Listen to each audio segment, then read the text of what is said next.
having grown up here, you know, everybody would say, oh, country music. That's the first thing people would say, Nashville, country music. And you know, I'd always stop and say, you know what? There's a lot of rock and roll recorded in Nashville. And I think that that's where a lot of the rock bands came to Nashville, because Nashville had some of the best musicians. I moved here because of like all the songs, all the great music that was made here. Once I got here, I realized that as much as this is a music town, it's really a people town. The band that I'm in, Leagues, it kind of has only been able to happen because the community has got around us and literally put gas in the tank. I got into barbecue. My uncle Bruce cooked barbecue, and you know, my grandmothers on both sides cooked. For me, barbecue was just really important part of childhood and growing up.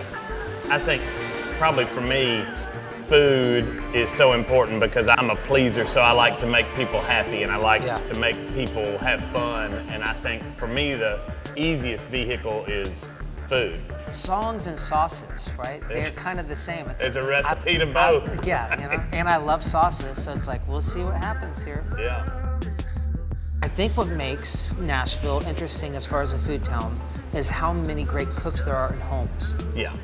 And maybe that's the untold story of Nashville, because I've never lived in a city where as many friends as I have here are really great chefs in their home. I think of Nashville as a much more cosmopolitan type city that has brought together a lot of different people from a lot of different places. And I think it encourages individuality and people to not shy away from where they came from. Yeah.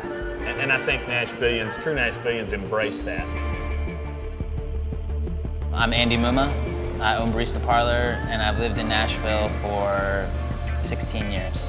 When I was 18, it was sort of just a really cool job, and about 5 years into it, I really got a passion for coffee. Everything in here is from Tennessee. All the wood is all built by local craftsmen, friends of mine, all of the art. I think my goal was just to build something that I would be proud to have in my neighborhood.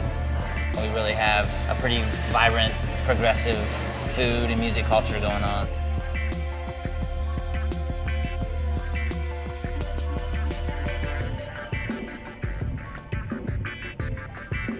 We're just rendering out pasta. Squid and canestre are kind of cross between a pasta that is surf and turf and then also using seafood in the context of a classic ragu with like ground meat.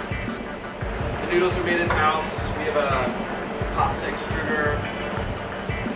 And the shape that we're doing is kind of in between a shell and a rigatoni. It's called canestre, which looks like a shell, and it's also a shellfish dish. So it's kind of like, you know, this intuitive idea that we're using a pasta shape that also kind of mimics the shellfish that we're putting in. And that's really what we're trying to achieve here, is something that's just a little different than what people normally get with a seafood pasta. Right?